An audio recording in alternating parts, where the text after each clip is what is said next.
Hello प्यारे साथियों, स्वागत है आपके अपने YouTube चैनल अभिराज की पाठशाला में। और आप थंबनेल देखकर ये समझ गए होंगे कि ये किस चीज का वीडियो है। क्लास 12th में अगर आप हैं और पहला चैप्टर पढ़े हुए हैं और उसमें वैद्युत द्विध्रुव टॉपिक है तो आपके लिए महत्वपूर्ण वीडियो होने वाला है। क्योंकि पेपर में इससे क्वेश्चन बनता है वैद्युत द्विध्रुव क्या है, और इस पे जो है अनुप्रयोग वैद्युत द्विध्रुव आघूर्ण किसे कहते हैं उस पे क्वेश्चन बनता है। तो इसको हम लोग समझने वाले हैं, ठीक है। तो वैद्युत द्विध्रुव है क्या, इसको हम लोग पहले समझ लेते हैं कि वैद्युत द्विध्रुव है क्या।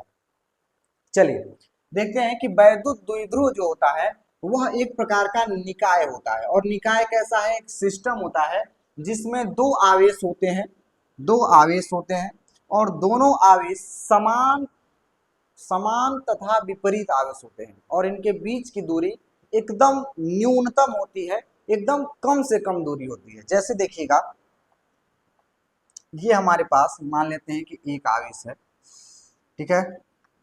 एक आवेश, ये हमारे पास एक आवेश है और इसके जैसा ही एक आवेश और है, ठीक है। इसके जैसा एक आवेश है, इस पे मान लेते हैं कि प्लस क्यू का आवेश है और इस पे माइनस क्यू का आवेश है। देखिएगा, समान आवेश होंगे और विपरीत होंगे। समान आवेश का मतलब यह है कि अगर इस पे 10 कूलाम का आवेश है तो इस पर भी कितने कूलाम का आवेश होगा, 10 कूलाम का। बस अंतर ये है कि इस पे अगर प्लस का चार्ज है तो इस पे माइनस का चार्ज होगा, ठीक है ना। द्विध्रुव, जिसके दो ध्रुव हो और समान हो और विपरीत हो, वही को हम कहते हैं द्विध्रुव। और इसके बीच की जो दूरी है, इसके जो बीच की दूरी है वो बहुत कम मान के चलते हैं। मान लेते हैं कि इसके बीच की जो दूरी है वो कितनी है, 2l है, ठीक है ना, 2l है। तो इस सिस्टम को, इस पूरे सिस्टम को, इस पूरे निकाय को हम क्या कहेंगे, द्विध्रुव कहेंगे, वैद्युत द्विध्रुव।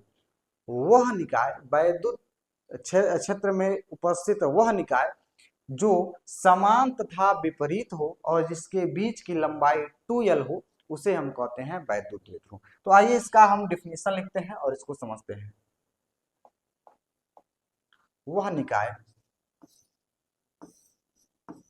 वह निकाय जिसमें जिसमें समान तथा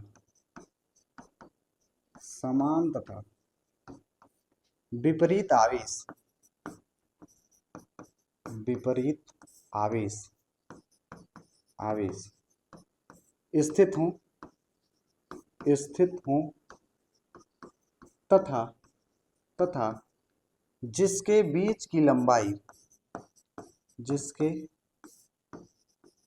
बीच की लंबाई लंबाई कितनी हो, 2l हो। न्यूनतम मान के चलते हैं, लेकिन यहाँ पे हमने लंबाई 2l माना है तो 2l, ठीक है।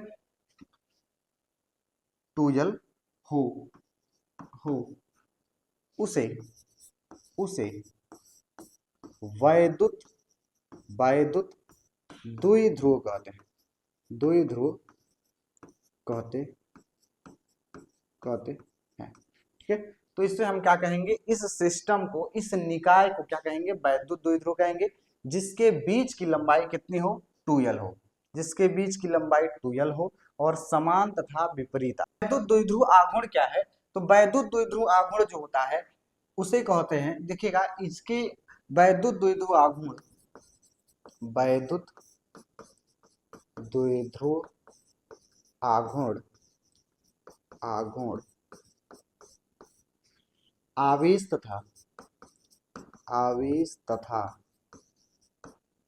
इसके बीच की लंबाई के, बीच की लंबाई के लंबाई के गुणनफल के गुणनफल के बराबर होता है, बराबर होता है, ठीक है ना। इस गुणनफल के बराबर होता है। इसे इसे P से प्रदर्शित किया जाता है, P से प्रदर्शित किया जाता है। ये इसका डेफिनेशन, ठीक है ना। यानी P इक्वल टू होता है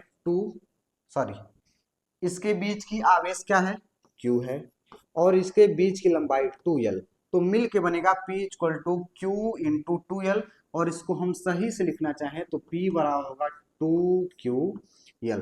क्या होगा? P equal to 2QL, P equal to 2Q। अब देखिएगा ये जो वैद्युत द्विध्रुव है यह एक सदिश राशि है, याद रखेंगे यह एक कैसी राशि है? सदिश राशि, सदिश राशि। अब सदिश राशि है तो इसमें एक दिशा होगी, और दिशा किधर से किधर की ओर होगी?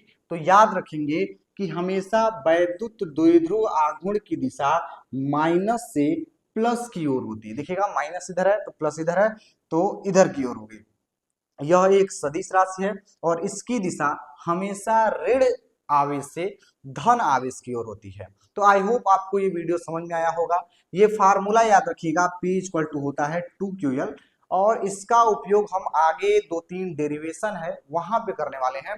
तो आपको अगर ये वीडियो अच्छी लगी हो तो लाइक और सब्सक्राइब जरूर कर दीजिएगा। मिलते हैं अगली वीडियो में, तब तक के लिए जय हिंद।